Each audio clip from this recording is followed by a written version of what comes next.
तो गाइस आज जो मैं आपको कहानी बताने जा रहा हूँ वो मुझे राजस्थान के रहने वाले मेरे एक सब्सक्राइबर हेमंत ने भेजी है। हेमंत ने बताया कि ये घटना उनके एक रिश्तेदार के घर का है। जब हेमंत ने मुझे पूरी बात बताई तो मैं सच कहूँ उसे सुनते ही मुझे एक अजीब सा एहसास हो रहा था, क्योंकि हेमंत ने बताया कि भैया मैं नहीं कह सकता कि उस रात जो हुआ वो क्या था, लेकिन इतना जरूर कह सकता हूँ कि वो जो भी था उसे देखने के बाद हमारे घर के आदमी कई दिनों तक रात को बाहर नहीं निकले। उसने बताया कि ये बात लगभग 2021 की है। हमारे रिश्तेदार में एक बुजुर्ग आदमी थे जिन्हें हमारा पूरा परिवार बहुत सम्मान देता था। उनकी उम्र ज्यादा हो चुकी थी और कुछ समय से उनकी तबीयत भी ठीक नहीं रहती थी। फिर एक दिन अचानक उनका निधन हो गया। खबर मिलते ही परिवार के लोग अलग अलग गांवों से और शहरों से आने लगे। हेमंत ने बताया कि हमारे यहाँ का रिवाज है कि 13वीं तक कई रिश्तेदार घर पे ही रुकते हैं, इसलिए घर में काफी भीड़ थी और दिन भर लोगों का आना जाना लगा रहता था। कोई बरामदे में बैठा था तो कोई आंगन में, और घर की महिलाएं रसोई में अपना काम कर रही थी और बच्चे भी खेल कूद रहे थे। लेकिन जैसे ही शाम होती पता नहीं घर का माहौल अचानक से भारी भारी हो जाता। ऐसा लगता था कि पूरे घर में एक अजीब सी खामोशी छा गई हो। हेमंत ने बताया कि शुरू के 3 दिन तो सब सामान्य रहा, लेकिन चौथी रात कुछ ऐसा हुआ जिसने सबको सोचने पे मजबूर कर दिया। हेमंत ने बताया कि उस रात काफी गर्मी थी, इसलिए मैं और मेरे कुछ चचेरे भाई घर के बरामदे में चारपाई लगाकर सो रहे थे। तभी करीब रात के 2 बजे मेरी अचानक से नींद खुल गई। ना ही कोई सपना आया था और ना ही कोई आवाज, बस अचानक से आंख खुल गई। मैंने करवट बदला और दोबारा सोने की कोशिश करने लगा। तभी मुझे ऐसा लगा कि जैसे बरामदे में कोई धीरे धीरे टहल रहा हो। जब मैंने बरामदे में देखा तो वहाँ कोई भी नहीं था और आवाज भी बंद हो चुकी थी। लेकिन कुछ सेकंड बाद फिर से वही ठक ठक आवाज आने लगी, लेकिन इस बार जैसे लग रहा था कोई नंगे पैरों नहीं बल्कि चप्पल पहन के चल रहा हो।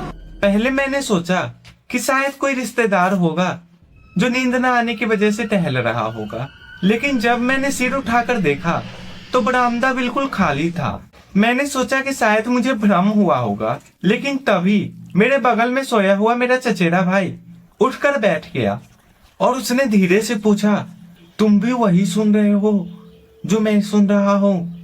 हेमंत ने बताया कि जब मेरा चचेरा भाई ये बताया तो मेरे शरीर में हल्का हल्का सिहरन सा दौड़ गया, क्योंकि जो आवाज मुझे सुनाई दे रही थी वही आवाज उसे भी सुनाई दे रही थी। उसने बताया कि हम दोनों कुछ देर तक चुपचाप बैठे रहे, लेकिन आवाज आना बंद नहीं हुआ था। लेकिन जब जब हम लोग बरामदे में देख रहे थे तो वहाँ पे कोई नहीं होता।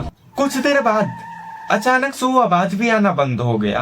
पूरा घर एकदम शांत हो गया, इतना शांत कि दूर दूर के कुत्ते के भौंकने की आवाज साफ साफ सुनाई दे रही थी। हेमंत ने बताया कि यह सब सुनने के बाद हम लोगों ने सोचा कि शायद कोई रिश्तेदार होगा या कुछ होगा उल्टा पुल्टा चीज, इसलिए हम लोगों ने वापस लेटने का फैसला किया। और जैसे ही हम लोग लेटने वाले थे वैसे ही घर के पिछले हिस्से से किसी भारी चीज की गिरने की आवाज आई, धड़ाम। उस आवाज को सुनने के बाद उन लोगों की नींद पूरी तरीके से उड़ चुकी थी। उस आवाज को सुनने के बाद हेमंत ने बोला कि शायद बाल्टी वाल्टी गिर चुका होगा या कुछ और गिरा होगा। तभी उसके चचेरे भाई ने बोला कि आखिर रात के समय पीछे कौन गया होगा जो बाल्टी वाल्टी गिरा होगा। तभी हेमंत ने बोला कि भैया हम दोनों ने मोबाइल का टॉर्च ऑन किया और धीरे धीरे पीछे की तरफ बढ़ने लगे। और जैसे ही हम आंगन पार करके पीछे पहुंचे तो हमने देखा कि वहाँ पे एक लोहे की बाल्टी जमीन पे गिरी हुई थी। लेकिन अजीब बात तो ये थी कि उसके आसपास की मिट्टी पूरी तरीके से गीली थी, जैसे कि किसी ने अभी अभी वहाँ पे पानी डाला हो, जबकि उस समय घर का हर एक आदमी सो रहा था। तभी हेमंत ने बोला कि मैंने अपने भाई से कहा कि चल अभी चलते हैं सोने, जो होगा सुबह देखेंगे। लेकिन तभी उसका छोटा भाई कांपते हुए उसका हाथ पकड़ लिया।